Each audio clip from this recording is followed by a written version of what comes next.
Reddit, I want to confess. I tricked my entire office into thinking I'm a bird expert. I just like ducks. It started so innocently. I was in the break room microwaving leftover spaghetti, and Susan from accounting was complaining about the ducks in the pond outside our building. Something about them hissing at her. I casually said, well, that's probably the males getting territorial. Mallards can be aggressive during mating season. That one sentence, that single duck fact, changed everything. Susan gasped like I just quoted the Dalai Lama and said, "Oh my God, I didn't know you were into birds." Now here's the thing. I'm not. I just had a weird duck phase in high school after my grandpa gave me a book called Waterfowl of North America. I like ducks. I still do. I follow a few duck meme pages. That's it. That's the extent of my ornithological journey. But by the next day, Susan had told everyone. And I mean everyone. At 10:03 a.m., Craig from IT leaned over my cubicle and asked if I thought the kestrel was the most underrated raptor. I panicked and just said, absolutely. By noon, someone put a tiny wooden birdhouse on my desk as a joke. HR sent out a memo that our Earth Day event would include a short lunchtime presentation on local wildlife, featuring our very own bird whisperer, Mark from Logistics. Mark. I considered correcting them. I really did. But people suddenly liked me. I was the quiet guy with the framed picture of a capybara on his desk, long story. And now I was also the fascinating guy with bird wisdom. I leaned in. I started tweeting vague facts like blue jays can mimic hawks. Use this knowledge wisely. #BirdTruth. I bought a lanyard with tiny owls on it. I downloaded the Merlin Bird app. I once claimed that pigeons recognize themselves in mirrors just to fill an awkward silence. That one's true, by the way. Thank you, Wikipedia. The Earth Day presentation loomed. I tried to back out by saying, I'm more of a bird enthusiast than an expert. My manager smiled like I'd said something adorable and replied, don't be modest, Mark. We're printing posters. Posters. Plural. So I went home and binge-watched bird documentaries. My YouTube history became a fever dream. Woodpecker tongue physics? Top 10 owl facts? Do crows hold grudges? They do. Vengeful little goths. I practiced a speech in the mirror while holding a rubber duck for morale. Earth Day arrived. They set me up in the courtyard with a little podium and a cardboard cutout of a red-tailed hawk that someone found in the recycling bin. Dozens of co-workers gathered, many holding biodegradable cups of coffee, gazing at me like I was the bird messiah. I cleared my throat and began. Did you know that hummingbirds can beat their wings up to 80 times per second? That's faster than most interns answering emails. Laughter. Applause. I was soaring.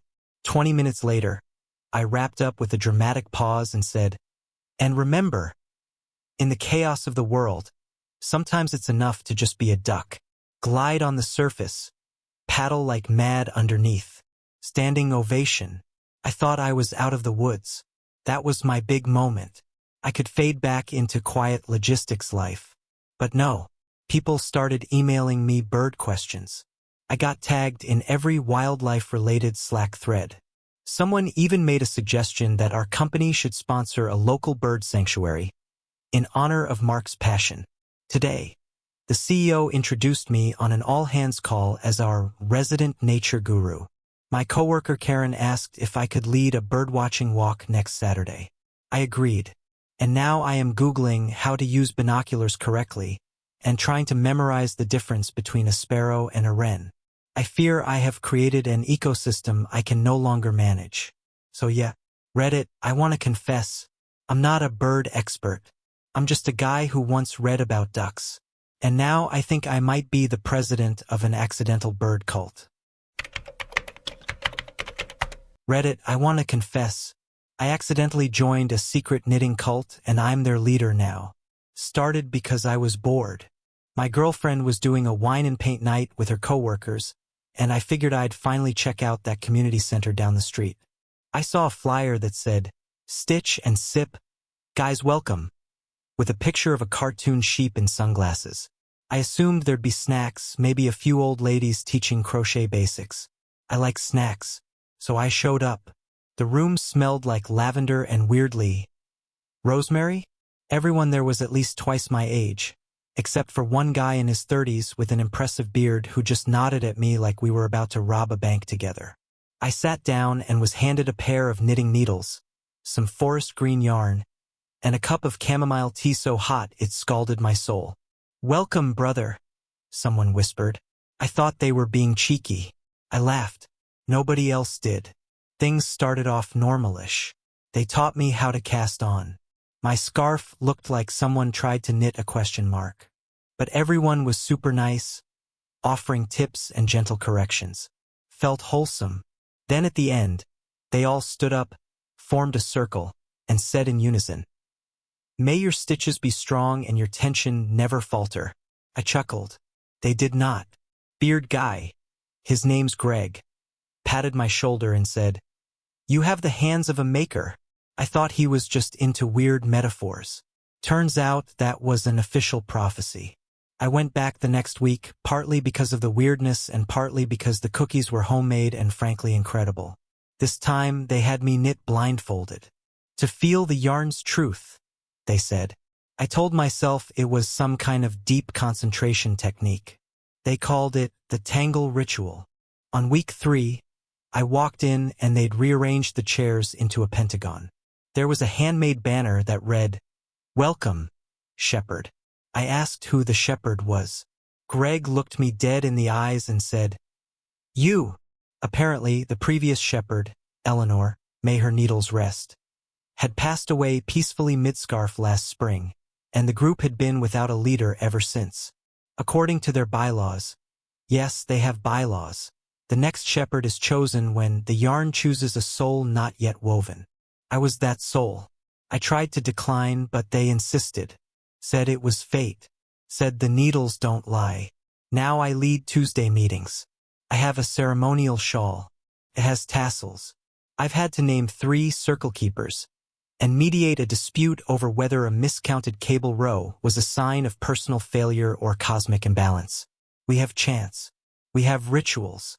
We once held a frogging ceremony to undo an entire blanket project in silence while someone read inspirational quotes from Mr. Rogers. Last night, Greg said we should consider registering as a religion to get tax breaks.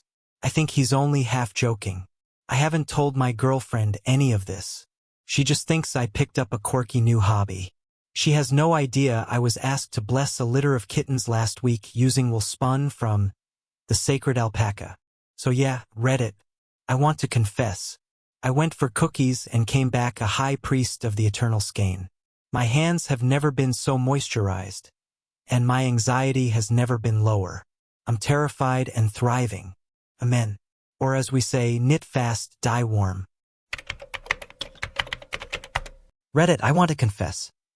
I ruined a wedding proposal by making balloon animals in the background. Okay, in my defense, I was just doing my job. I'm a freelance party clown. Yeah, I know.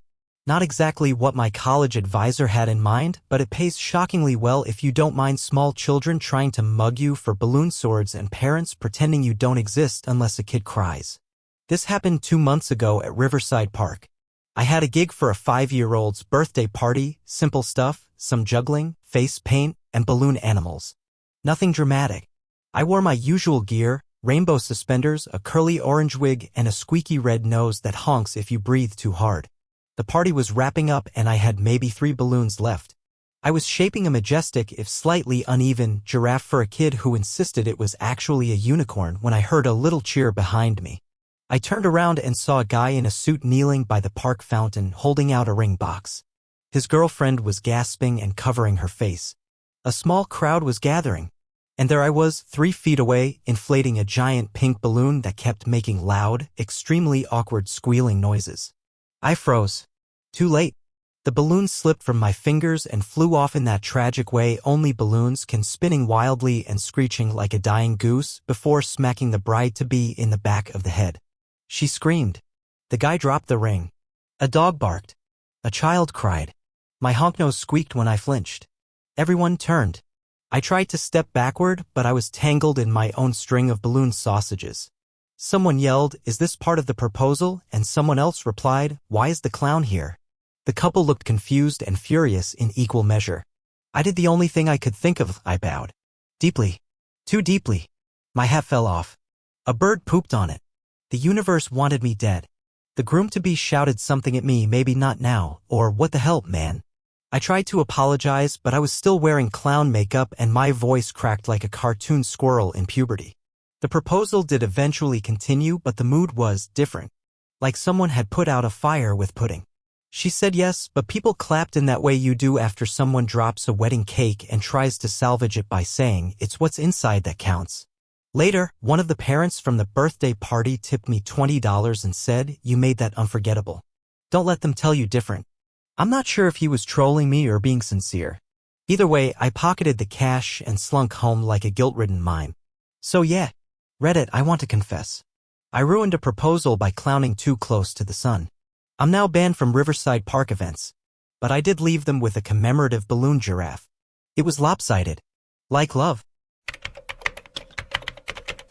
Reddit, I want to confess. I catfished my own dad to prove he's bad at tech. It worked too well. It started with his printer. My dad is the kind of guy who thinks every pop-up ad is a government alert and that if the Wi-Fi goes out, someone must be hacking us from China. He's 63, retired, and has turned his suburban office into a weird digital panic room with antivirus CDs stacked like coasters.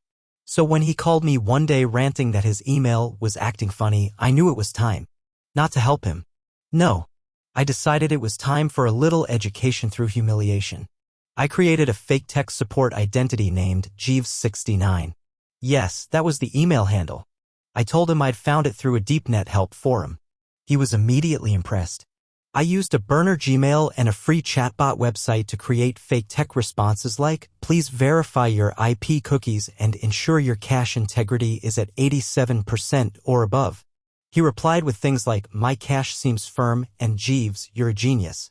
It should have ended there. But he got attached. He started CCing Jeeves on real tech questions.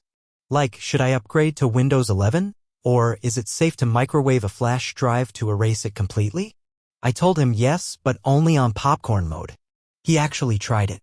Melted the drive, ruined a bowl of popcorn, and somehow blamed 5G. I tried to back off. I told him Jeeves was going on vacation to Peru. He sent Jeeves $100 via PayPal for a good meal. I refunded it instantly. He sent it again just in case Peru has bad reception.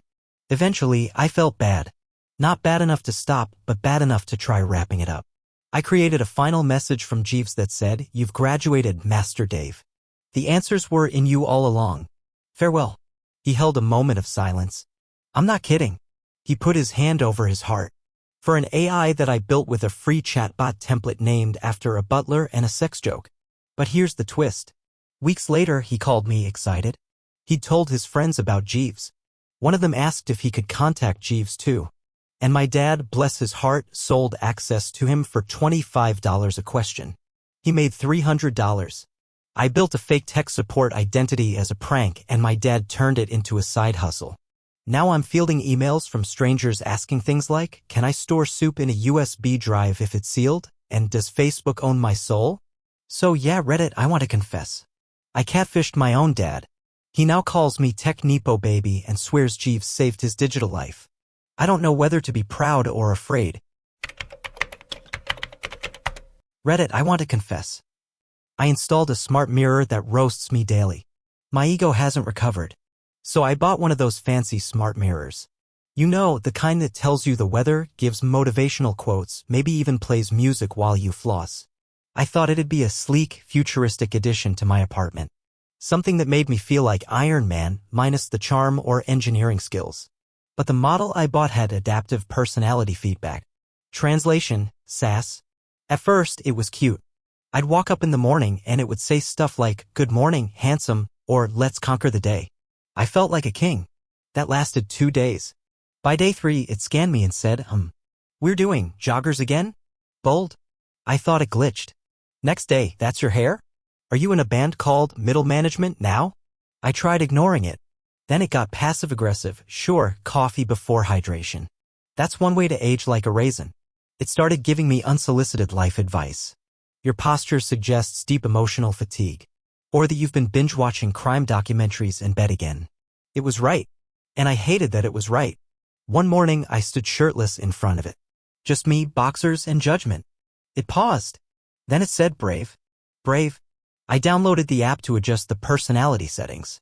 It had names like Supportive Susan, Zen Ken, and Savage Mode Sasha. Mine had defaulted to Blunt Brent. I switched to Zen Ken. Thought that'd help. Zen Ken started saying things like, the body is a garden. Yours is still under construction. I almost threw it out the window. I tried asking it for compliments. It said, you're doing your best and that's adorable.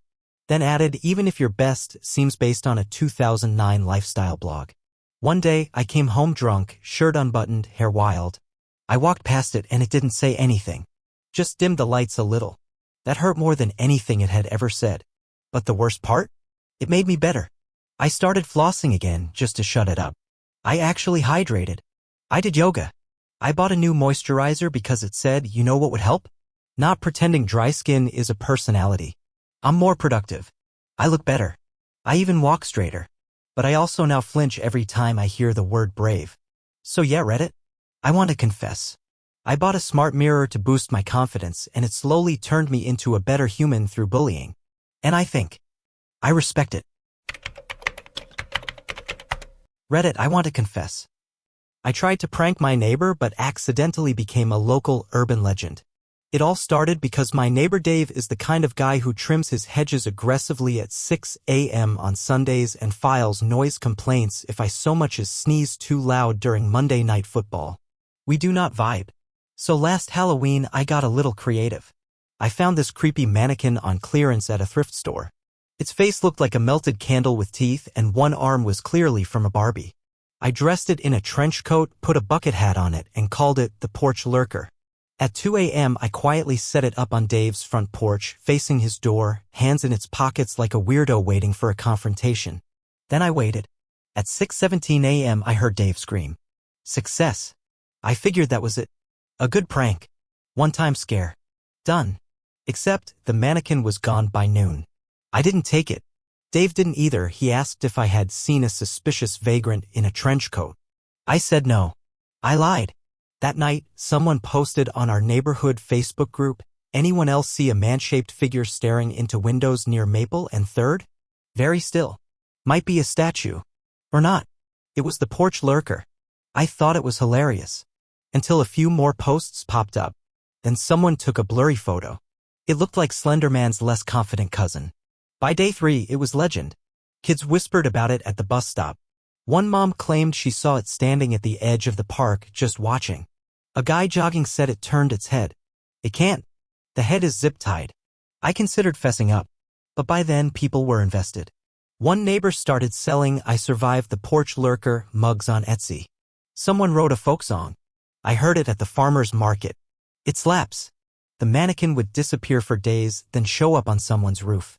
Once it was in a grocery cart outside the local CVS wearing a scarf someone added. Another time it was in a kayak on the pond. I wasn't moving it. I swear. People started treating it like a mascot and a menace. It had lore. Someone said it only appears when someone's about to get dumped. Another person said they wished on it and got a promotion. It was our creepy fiberglass guardian. Eventually, the mayor mentioned it in a city newsletter.